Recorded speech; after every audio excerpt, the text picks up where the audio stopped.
हाय, hello, नमस्कार. Mobile, झोप आणि आळशीपणा यामुळे काय-काय दुष्परिणाम होतात हे मला खरंच काल रिअलाईज झालं आणि आत्तापासून मी ठरवले रोज सकाळी नियमित लवकर उठायचं, सगळी कामे आवरायची, स्वतःसाठी वेळ द्यायचा, मुलीसाठी वेळ द्यायचा, प्रत्येक गोष्ट वेळेवर करायची असं ठरवलंय. बघूया आता किती दिवस होतंय तसं.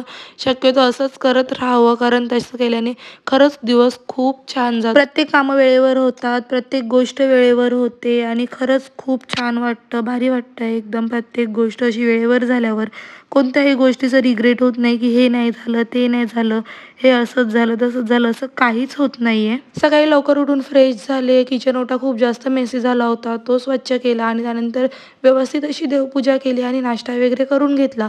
त्यानंतर दुसऱ्या दिवशी गुरुवार होता, त्यामुळे राजमा चावलचा आमचा बेत होता. त्यासाठी मी इथे राजमा मस्त असा पाण्यामध्ये भिजत घालत आहे, जेणेकरून तो मस्त पूर्ण दिवस सोक होऊन सॉफ्ट होऊन जाईल. त्यानंतर निवांत नाश्ता केला. तर अशी होती आजची सकाळ. बाय.